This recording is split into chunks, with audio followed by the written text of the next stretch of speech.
Esto es DW Noticias desde Berlín. Una tragedia más en el Mediterráneo vuelve a fijar las miradas en la dramática situación de miles de personas que intentan llegar a las costas de la Unión Europea y mueren en el intento. 59 migrantes fallecieron tras el naufragio de una embarcación en el sur de Italia este domingo, mientras el gobierno del país endurece las leyes migratorias, desatando críticas de defensores de los derechos humanos. Estos son nuestros titulares.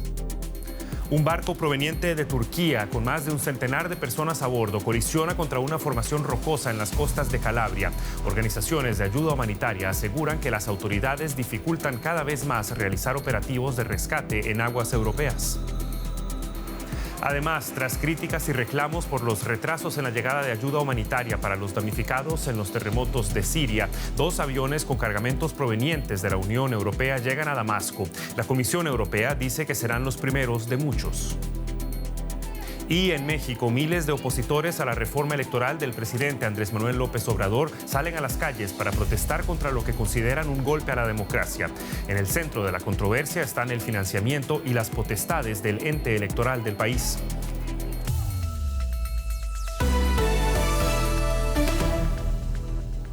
Los saluda Javier Arguedas, gracias por informarse con nosotros. Al menos 59 migrantes fallecieron este domingo luego de que la embarcación de madera en la que viajaban hacinados se estrellara contra una formación rocosa en el sur de Italia. El barco se hundió en las cercanías de la ciudad de Crotone, en la costa oriental de Calabria. Más de 80 personas fueron rescatadas o lograron nadar hasta la playa. Algunos fueron trasladados a hospitales. Las autoridades informaron que el barco había partido del puerto de Izmir, en Turquía, días atrás. Medios de comunicación italianos reportan que muchos de los migrantes provenían principalmente de Afganistán, Irán y Pakistán. Algunas de sus posesiones son arrastradas a la orilla. Los sueños de una mejor vida acabaron aquí. Hay numerosos niños entre las víctimas. Los rescatistas afrontan fuertes vientos al tratar de salvar a los sobrevivientes. Llegan condolencias de los líderes europeos. Me entristece profundamente el terrible naufragio ante la costa de Calabria. La pérdida de vidas de migrantes inocentes es una tragedia. Unidos debemos redoblar nuestros esfuerzos con el Pacto de Migración y Asilo y el Plan de Acción para el Mediterráneo Central.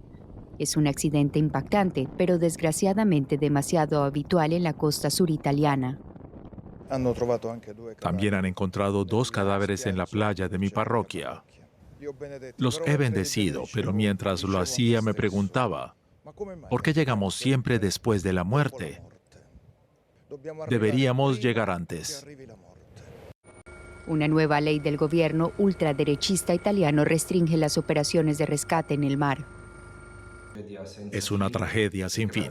Refuerza nuestra convicción de que la única manera de detener estas tragedias es detener las salidas.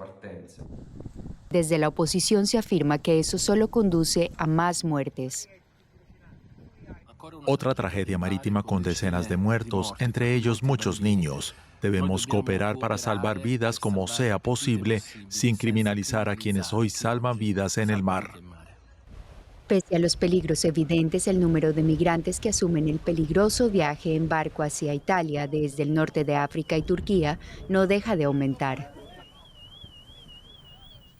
Y saludamos a esta hora a Juan Matías Gil, jefe de misión de uno de los barcos de rescate de la organización Médicos Sin Fronteras, quien nos acompaña desde Roma. Muy buenas noches, señor Gil. Gracias por estar con nosotros. Y quisiera comenzar preguntándole por las medidas del gobierno italiano que, según críticos, dificultan las labores de rescate. Una de ellas es que el gobierno italiano envía a los barcos a puertos lejanos, por ejemplo, en el norte del país, para el desembarque de las personas rescatadas. ¿Qué opinión le merece el argumento de que las comunidades en el sur de Italia ya no dan abasto y de que tiene sentido entonces acoger a quienes llegan también en otras partes del país, como dice el gobierno? No, seguramente el sur siempre fue más afectado por esta situación, pero son meras excusas porque tranquilamente se podrían desembarcar las personas en el sur del país y distribuirlas en todo el territorio. El objetivo es muy claro, es minimizar el tiempo que las organizaciones como la nuestra estamos haciendo las operaciones de búsqueda y rescate, porque llevan 4 o 5 días a llegar al puerto del norte, otros 4 o 5 días o más para volver a la zona de rescate. Entonces son 10 días obsoletos donde podemos podrían suceder tragedias como esta. El objetivo es claro, no es hacer un sistema más eficiente de búsqueda y rescate, sino sinceramente sacarnos del medio para que no podamos presenciar precisamente situaciones como las de hoy. Usted dice que se intenta entorpecer los esfuerzos de rescate. Muchos ven en esa estrategia del gobierno italiano un intento también por disuadir a las personas en los países de origen para que no se enrumben hacia Europa. Es decir, que si hay mayor peligro y menos operativos de rescate, las personas se lo pensarían 2 veces antes de abordar uno de estos barcos. ¿Usted, que trabaja de cerca con quienes dejan atrás sus países, cree que esto puede funcionar? Absolutamente no, las personas van a salir lo mismo, van a escapar de las realidades que les toca vivir. Estemos o no estemos ahí, lo podemos ver estos días o las últimas semanas, llegaron miles de personas a Lampedusa cuando los barcos de la sociedad civil no estaban activos, entonces no tiene ningún efecto, no está corroborado por los datos, por las estadísticas, ¿no? por los hechos, así que son meras excusas estas para primero no crear un mecanismo de búsqueda y rescate oficial, porque si esto sucediera nosotros no estaríamos ahí. Si este mecanismo existiera con un claro mandato de salvar vidas, seguramente moriría muchísima menos gente y no estaríamos organizaciones como la nuestra cubriendo los vacíos que dejan los Estados miembros. Ahora, la presidenta de la Comisión Europea, Ursula von der Leyen, hizo un llamado a que se acelere la aprobación de la nueva legislación europea para migración y asilo. ¿Usted considera que este paquete de reformas a nivel europeo puede ser la solución adecuada para las latentes crisis en el Mediterráneo? Seguramente no, son políticas de expulsión, entonces lo que se necesitan son canales legales y seguros para poder llegar a tener una protección internacional sin tener que arriesgar la vida en unas embarcaciones precarias como estas. Eran las apreciaciones de Juan Matías Gil de la Organización Médicos Sin Fronteras. Muchísimas gracias por su tiempo y ojalá hasta una próxima ocasión. Gracias a ustedes. Continuamos con la pauta informativa. El presidente de Rusia, Vladimir Putin, repitió este domingo su denuncia de que los aliados de Ucrania intentan desmantelar Rusia. Esto en una entrevista en la televisión pública. Occidente rechaza esas afirmaciones. Putin aseguró que Rusia no tiene más remedio que tener en cuenta las capacidades nucleares de la OTAN y acusó a los socios de la Alianza Atlántica de participar en el conflicto al suministrar armas a Kiev. 2 israelíes murieron este domingo en un ataque terrorista palestino en la Cisjordania ocupada, según afirma un comunicado del gobierno israelí. Ocurre el mismo día en que representantes palestinos e israelíes se daban cita en Jordania para tratar de restablecer la calma en los territorios palestinos, esto tras la escalada de violencia que se ha ido viviendo en los últimos días. Grupos palestinos salieron a la calle en Gaza para protestar contra el encuentro que se produce 4 días después de que el ejército israelí llevara a cabo la incursión más letal en Cisjordania desde el año 2005. La reunión en Jordania es la primera de este tipo en años y coincide además con la aprobación preliminar de una ley impulsada por el partido ultraderechista Poder Judío que permitiría aplicar la pena de muerte a palestinos que lleven a cabo ataques contra judíos israelíes. Tras la reunión, los altos representantes de seguridad palestinos e israelíes se comprometieron a una desescalada en el terreno. Como adelantábamos en titulares, 2 aeronaves con cargamentos de ayuda humanitaria de la Unión Europea llegaron a Damasco, la capital de Siria, para aliviar a las víctimas de los terremotos del 6 de febrero. Los aviones llevaban productos de primera necesidad, incluyendo tiendas de campaña, generadores, alimentos y medicinas. La ayuda para los sobrevivientes en el país asolado por la guerra civil llegará tanto a zonas controladas por el gobierno como a áreas bajo el control de grupos rebeldes. Signos de esperanza y humanidad llegan a Damasco. Víctimas sirias del terremoto que lo han perdido todo reciben ayuda de particulares que han hecho donaciones desde 15 países europeos. Palés con tiendas de campaña, calentadores y más cosas llegaron este domingo. La Comisión Europea dice que este es el primero de varios vuelos con ayuda de Europa a los sobrevivientes del terremoto en las zonas controladas y no controladas por el gobierno de Siria.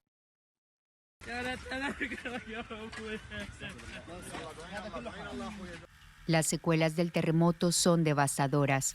Aún sigue habiendo numerosos desaparecidos sepultados bajo los edificios destruidos.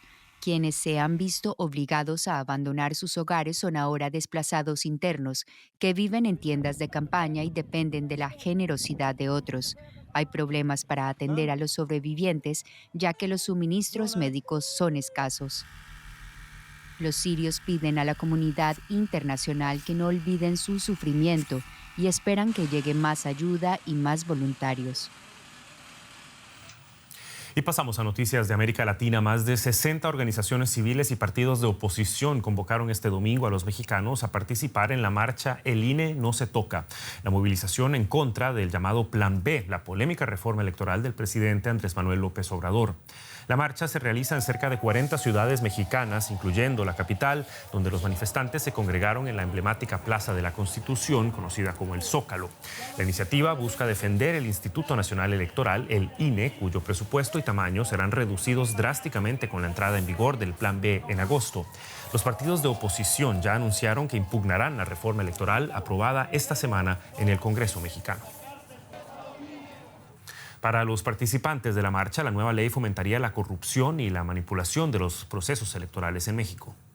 Que queremos un cambio y que queremos defender la democracia. Ha sido golpe tras golpe el que nos ha estado dando nuestro presidente. Venimos a defender a nuestro voto y además decirle al presidente que si él llegó donde está es porque tuvo la oportunidad de contar con un INE independiente. Uno de los golpes torales, porque las personas que están recortando son las que operan las elecciones, son las que instalan casillas. Le va a quitar presupuesto al INE y va a hacerlo mucho más pequeño de lo que es ahorita y puede hacer que sea mucho más manipulable por adentro. Ahorita el INE es un organismo independiente y queremos que se quede así. El periodista Aitor Sáez cubrió para nosotros la marcha en Ciudad de México, donde los participantes reiteraron que su propósito es defender la democracia del país. Al grito del INE no se toca en un ambiente festivo. De nuevo, miles de personas se manifiestan contra la reforma electoral de López Obrador, esta vez para llenar el Zócalo de la Ciudad de México. La protesta, convocada por la oposición, se celebra la misma semana en que el Congreso de mayoría de Morena ha aprobado una serie de cambios que restan poder al órgano electoral, al INE, y otorgan mayor libertad a las campañas. La medida, los cambios, reducen presupuesto y estructura al INE y otorgan más dinero a los partidos y mayor libertad a la propaganda gubernamental. La oposición, estos manifestantes, consideran esas reformas inconstitucionales y un debilitamiento a la democracia, mientras que los oficialistas lo ven una forma de ahorrar recursos y volver las elecciones más eficientes. La disputa no termina en la calle porque el INE ha presentado una impugnación en el Supremo. Ahora será el máximo tribunal el que tenga que decidir a contrarreloj, ya que esas reformas afectan directamente a los comicios de este año y a las presidenciales de 2024. Y la gripe aviar continúa avanzando en el continente americano. Al menos 16 países, desde Canadá hasta Argentina, han reportado casos de la también denominada influenza aviar en aves y en mamíferos. El gobierno peruano amplió este sábado el estado de emergencia sanitaria hasta finales de 2023, ante el riesgo inminente de diseminación del virus a todo el territorio nacional. La gripe aviar, producto de la migración de aves silvestres, puede afectar también a los seres humanos. La enfermedad, sin embargo, no se transmite por la ingesta de alimentos como los huevos. La Organización Panamericana de la Salud recomienda a cada país mejorar la vigilancia del virus. Y antes de irnos, en Australia, miles de personas rindieron este domingo un último tributo a la actriz y cantante Olivia Newton-John en un multitudinario funeral.